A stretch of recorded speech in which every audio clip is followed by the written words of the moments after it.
Okay, in today's Lions Talk Live, we're going to do mock draft 2.5. And here I'm going to say this. We got a ton of action as far as trades at the start of the draft. We're going to see a lot of quarterbacks move off the board and move off the board quickly.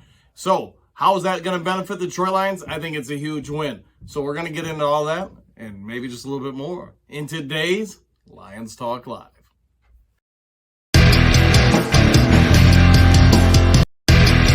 Greetings and salutations, everybody out there in YouTube land. I'm your host once again, Dan Thornton. I want to thank each and every one of you for tuning in to today's Lions Talk Live.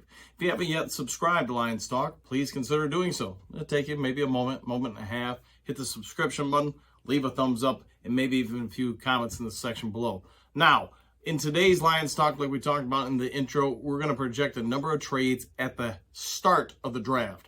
And that's going to be a big positive for the Detroit Lions, as you're going to see quarterbacks fly off the board early and often, teams salivating to get some of these QB options, and that's going to push some talent down to the Detroit Lions. Is everybody going to agree with every pick in this mock draft? Let's be real, nobody does. But it's something that we think the Lions are going to benefit greatly because of the run at the start of the draft. So with that being said, without further ado, let's get into this mock 2.5 of Lions Talk Drive's pre-NFL draft. All right, as we often do in Lions Talk Live, we're going to start this off from the bottom rounds of the Detroit Lions drafts and work their way all the way up to the first round, first picks. So as you can see up on the screen, at 194, we project the Lions taking Max Duggan, quarterback from TCU. As we're all aware, he's 6'2", roughly 210, 220 pounds. He's got some mobility. He's got a bit of an arm. He's got a lot of plus sides that you and I and no coaching staff can teach. He's got some of the physical matrix that, few people do. What we do need to understand is by getting him here, he's going to be a developmental quarterback. He's going to take some time to work on a little bit of his accuracy issues. Anybody who's a Michigan fan, watch this guy. He was either hit or miss. Some of that, sure, you can blame the defensive coverage of Michigan, but other parts of it, the kid's got mobility. He's got a cannon for an arm. He just needs to learn how to read and go through progressions, in my opinion, a little bit faster, and how to become a little bit more accurate with his passes. I don't think he's horribly inaccurate, but at the NFL level, the difference between here and there is minuscule, and that's something he's really going to have to work on as he goes forward with his NFL career. So at this pick, 194, we think the Lions are going to take him, get some good value out of the pick, and fill a position of need for several decades, backup quarterback. All right, next pick. This is one we've projected to the Lions before in a prior mock draft, but Rashawn Johnson, running back out of Texas, the Lions are going to clearly pound the ball. Motor City Dan and company want to pound the ball. They want to have a great offensive line. They want to set up play action. They want all defenses to come in saying they've got to stop the run first and worry about the pass second, especially with Jamison Williams in the receiving corps, having another year in the system, getting healthier. That's going to put a lot of pressure on teams, and that's why we think Johnson at 183 is just a tremendous value. Let's go ahead and look at some of his abilities, some of his stats. He's 6'2", and depending on who you're asking, somewhere between 220 and 230 pounds. That's no small human being, especially at the running back position. Yes, we're aware he hurt his hand in the Senior Bowl, things like that, but that will heal in time. Then the other part, the home run part for him, is his speed. If you look at on average, this kid is sub 4.3 in the 40-yard dash. That's just insane speed when you're thinking he's going 4.28, 4.25, somewhere in that range. And with his size, I think at this pick, the Lions are getting extreme value at pick 183 of the NFL draft. All right, now we're going to jump up to the Lions' next pick, and that'd be 154. That's where we're going to get Kendre Miller, the running back, again, from TCU, sort of like Johnson. He's going to be A, big size, but 2, speed. He's another 220, 225-pound back. Most of us, if you watch the University of Michigan's playoff game, you've seen this kid play. Yes, he can hammer it. Yes, he's got size. And another guy with speed. He may not quite be as fast as Johnson, but it doesn't mean he doesn't have other metrics. He runs a sub 4.4. He's somewhere around the 4.36 range as far as his 40-yard time. He can cover, he can cut, he hangs onto the ball. Both of these guys can catch it out of the backfield. So they add depth to the running back position. They add speed while adding some sound size. Yes, we get at Lions Talk Live, we're going to get some flag for having the Lions take two running backs. But at this point in the draft, you're looking for players that you can develop, get maximum value out of. And we think with both of these guys, you're going to get great value for where they're being picked in the draft. So, again, we're going to project at 154, Kendre Miller, running back from TCU with phenomenal speed and size.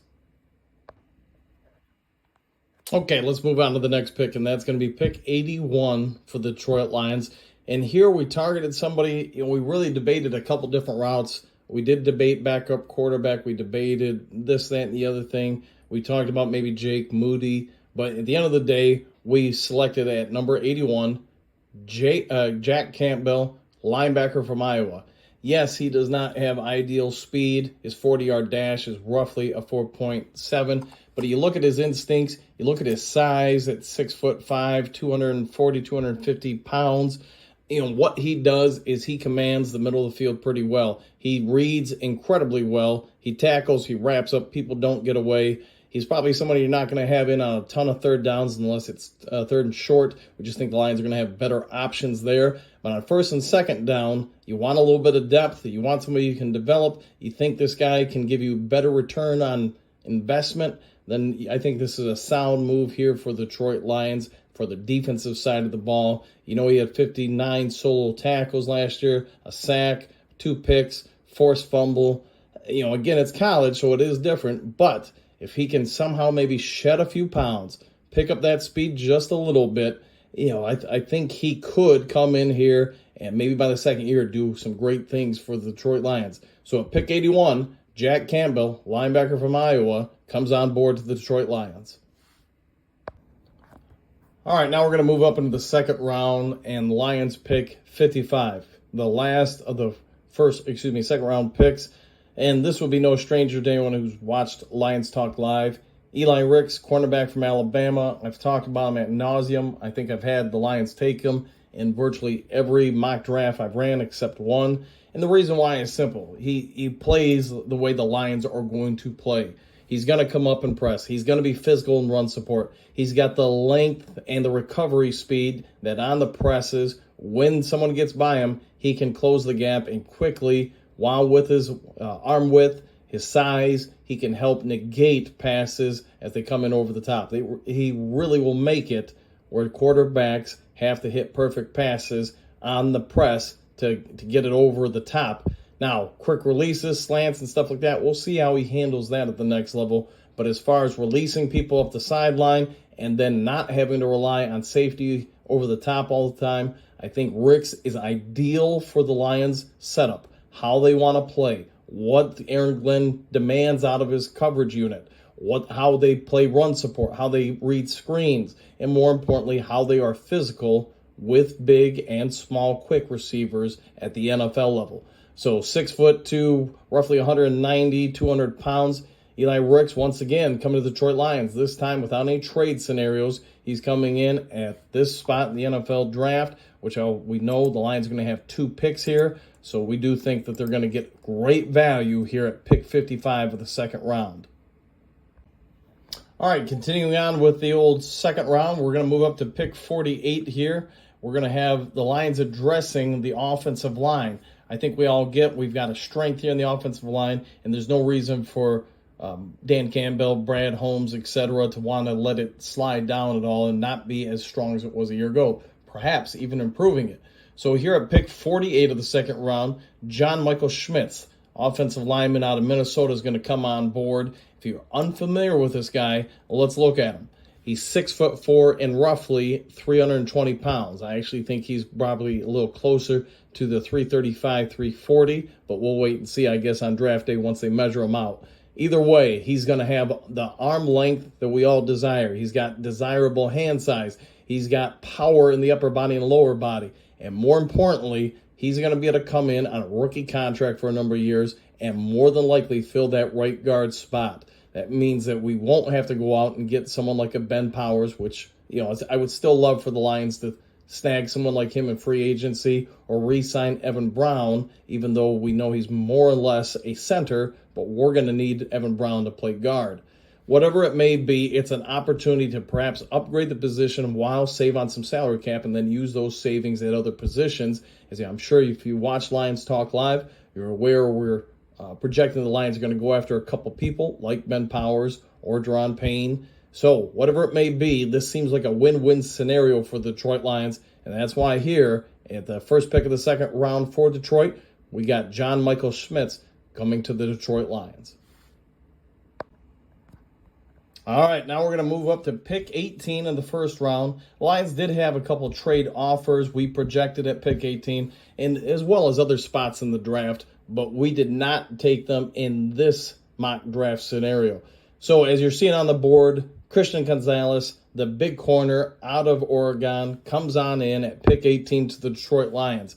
As we talked about in the intro, a bunch of things have gone down at the start of the NFL draft, trades, this, that, and the other thing. They have caused players to move around and slide.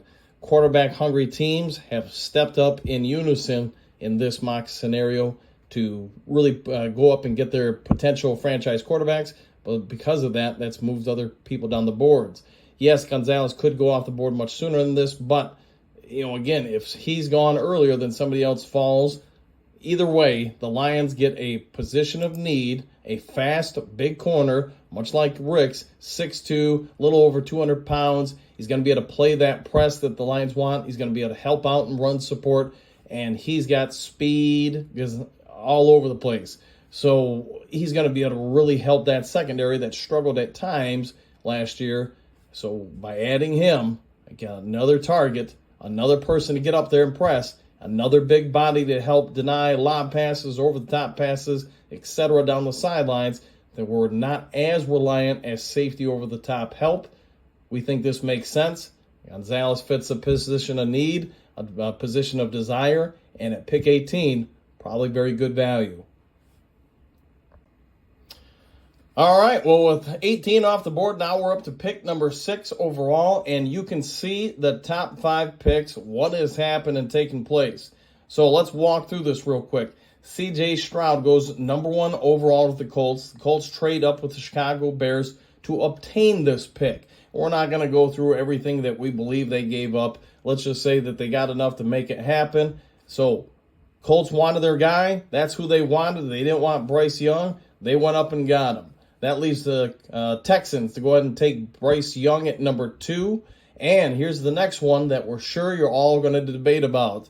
We've got a new coach in Carolina. He's wasting no time going for what he believes is the best quarterback in the NFL draft. And you're hearing it more and more where Mel Kiper Jr., among other people, are projecting Will Levis as potentially the best quarterback option. And you're going to have the Panthers be able to snag him at number 3 overall. Yes, they're going to have to give up some draft capital to move up a couple spots to get this at number 3.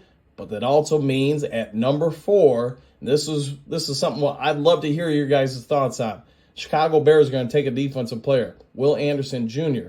In my opinion, this really helps the Lions because what are you going to do with James Houston? He's been phenomenal towards the end of his rookie season. Could we envision a way to get him, Hutch, and Anderson Jr. all on the field at the same time? It's my opinion this benefits the Lions because Anderson is going to have to be an outside linebacker. I believe Houston, because of his size, has to be an outside linebacker. Can't be on a every down defensive end. Doesn't mean on third downs he couldn't be. But you got to figure out where you're going to get maximum value. The Bears clearly identify in this scenario Anderson Jr. is the man for for them. Wow, that means Myles Murphy goes to Seattle at pick number 5. And obviously, as you're seeing on the board, that puts Jalen Carter, who some are projecting could be the number 1 overall pick or the best player in the NFL draft, not best non-quarterback in the NFL draft. And this would be a huge win for the Detroit Lions. I don't think there's any Lions fan out there that would complain about Carter coming into the Detroit Lions defense. If fit a position of desire, perhaps need, putting him in the middle next to Aleem McNeil, next to Aiden Hutchinson, next to, I don't know, maybe Joshua Pascal, then Houston. Man, that's a heck of a defensive front coming after quarterbacks and running backs on most downs. I think this would be a huge win for the Detroit Lions if it played out. And I think if the top 3 picks are all quarterbacks like we're projecting, it could possibly pan out. All right, well, let's round up the video with all that. You got the information, you got the news, you've seen who we projected going. And with the chatter obviously changing more and more about the Bears trading out of the first overall pick, what do you think of the mock that we have here, especially the top where you just see a number of trades happening as everybody trying to jump up and get their future franchise quarterback? Do you agree with these picks? Are there any you would change? Do you think the Lions should have went with perhaps a trade option instead of taking Carter? Let me know in the comments section below. I hope you all have a great rest of your day. If you haven't yet subscribed to Lions Talk Live, please consider doing so. Go ahead and hit that subscription button, leave a thumbs up, and maybe even some chatter in the comments section below.